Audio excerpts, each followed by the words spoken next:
दोस्त preparation of halo alkane का next reaction है आपका दोस्त अल्कोहल का रिएक्शन। आज हम लोग फास्फोरस पेंटाक्लोराइड के साथ पढ़ेंगे। तो सबस्ट्रेट के रूप में लेंगे दोस्त, मूल बनाओ अल्कोहल लाओ। यहाँ पर ले लिए अल्कोहल और चखना के रूप में फास्फोरस पेंटाक्लोराइड को लेंगे। अब देखिए दोस्त, यहाँ पर मेरा अल्कोहल है, यहाँ पर अल्कोहल को एक्सपेंडेड फॉर्म में लिख दिए। फास्फोरस पेंटाक्लोराइड को तोड़े तो तीन कंपोनेंट में टूटा। एक कंपोनेंट क्लोराइड है, दूसरा कंपोनेंट फास्फोरस ट्राइक्लोराइड और तीसरा कंपोनेंट आपका क्लोराइड है। तो जिस तरह मंगरी का दिल टूटता है उसी तरह हिमांशु कुमार का बॉन्ड टूटता है। तो यहाँ पर देखिए दोस्त बॉन्ड टूटा, यहाँ भी बॉन्ड आपका टूट गया। तो अल्काइल में जुड़ गया क्लोराइड, ये बन गया आपका अल्काइल क्लोराइड। फास्फोरस में ऑक्सीजन जुड़ गया, ये बन गया फास्फोरस ऑक्सी। Cl3 है तो यहाँ पर लिख दिए Cl3। इस कंपाउंड का नाम हो गया phosphorus oxy trichloride. Hydrogen chloride के साथ जुड़ा तो बन गया हाइड्रोजन क्लोराइड। RCl का नाम हो गया अल्काइल क्लोराइड, तो यहाँ पर लिख दिए अल्काइल क्लोराइड। इसी का यूपेक नेम हो गया क्लोरो एल्केन और इस ग्रुप का कॉमन नेम है अल्काइल अल्कोहल। इसका यूपेक नेम हो गया अल्कानॉल। तो देखिए इस रिएक्शन को हम लोग पढ़ेंगे कैसे। तो जब अल्कोहल को हीट किया जाता है फास्फोरस पेंटाक्लोराइड के साथ, तब मेन प्रोडक्ट के रूप में अल्काइल क्लोराइड बनता है और बाय प्रोडक्ट के रूप में फास्फोरस ऑक्सी ट्राइक्लोराइड और हाइड्रोजन क्लोराइड का फॉर्मेशन होता है। अब इसका जनरल लैंग्वेज देखिए दोस्तों, when alcohol is heated with phosphorus pentachloride then alkyl chloride is formed।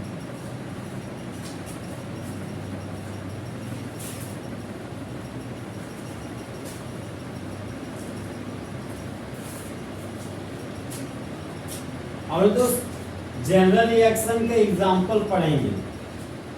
तो अब हम दोस्त एग्जाम्पल पढ़ने जा रहे हैं। सबसे पहले लेंगे दोस्त मूड बनाओ अल्कोहल लाओ। यहाँ पर ले लिए हम अल्कोहल CH3 CH2OH और चखना के रूप में फास्फोरस पेंटाक्लोराइड लेंगे।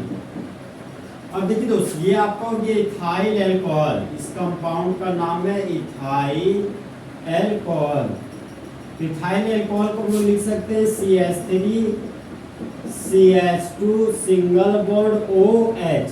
फास्फोरस पेंटाक्लोराइड को तोड़े तो तीन कंपोनेंट में टूटा। एक है क्लोराइड, एक कंपोनेंट है आपका फास्फोरस ट्राइक्लोराइड और एक कंपोनेंट है आपका क्लोराइड। तो जिस तरह दोस्त मंगरी का दिल टूटता है उसी तरह मेरा बॉन्ड टूटता है। यहाँ पर बॉन्ड को तोड़ दिए। इथाइल ग्रुप में जुड़ गया क्लोराइड तो बन गया ethyl chloride CH3 CH2Cl। Phosphorus में ऑक्सीजन जुड़ा तो ये बन गया फास्फोरस ऑक्सी।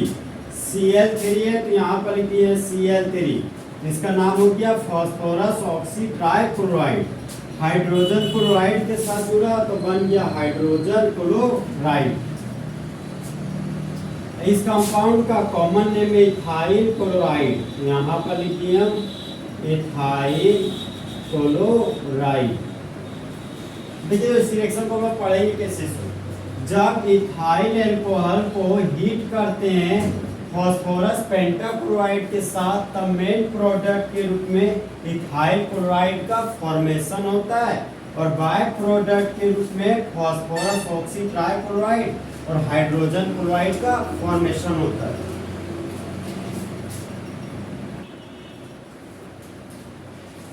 और दोस्त एक साइक्लिक चेन के एग्जांपल लेते हैं। ये हो गया आपका 5 कार्बन का साइक्लिक चेन। तो 5 कार्बन की साइक्लिक चेन को साइक्लोपेंटेन बोलते हैं। तो दो सबस्ट्रेट के रूप में लेंगे, मूड बनाओ अल्कोहल लाओ। ये हो गया आपका अल्कोहल और रिएजेंट के रूप में फास्फोरस पेंटाक्लोराइड को लेंगे। अब यहाँ पर देखिए दोस्त, ये है साइक्लोपेंटाइल अल्कोहल। तो साइक्लोपेंटाइल अल्कोहल को कुछ हम लोग इस तरह से भी लिख सकते हैं। ये हो गया साइक्लोपेंटाइल अल्कोहल। फास्फोरस पेंटाक्लोराइड को तोड़े तो तीन कंपोनेंट में टूटा। एक है आपका क्लोराइड, एक है आपका फास्फोरस ट्राइक्लोराइड और एक कंपोनेंट है आपका क्लोराइड। तो यहाँ पर दोस्त बॉन्ड को डिसोसिएट कर दिए, ये आपका बॉन्ड डिसोसिएट हो गया, तो साइक्लोपेंटाइल में जुड़ गया क्लोराइड, तो ये बन गया साइक्लोपेंटाइल क्लोराइड। इस कंपाउंड का नाम हो गया दोस्त साइक्लोपेंटाइल क्लोराइड। अब देखिए दोस्त, phosphorus oxy trichloride by product के रूप में बन गया phosphorus oxy trichloride. Hydrogen chloride के साथ जुड़ा तो बन गया हाइड्रोजन क्लोराइड। तो इस केमिकल रिएक्शन को हम लोग दोस्त इस तरीके से पढ़ेंगे, जब साइक्लोपेंटाइल अल्कोहल का रिएक्शन फास्फोरस पेंटाक्लोराइड के साथ करते हैं तब मेन प्रोडक्ट के रूप में साइक्लोपेंटाइल क्लोराइड और बाय प्रोडक्ट के रूप में फास्फोरस ऑक्सी ट्राइक्लोराइड और साथ में हाइड्रोजन क्लोराइड का फॉर्मेशन होता है। तो इस तरह हमारे दोस्त फुल एचडी में अल्कोहल का रिएक्शन फास्फोरस पेंटाक्लोराइड के साथ खत्म हो गया। तो दोस्त चीते की चाल, बाज की नजर और हिमांशु कुमार की कैलकुलेशन पर कभी शक नहीं कर सकते।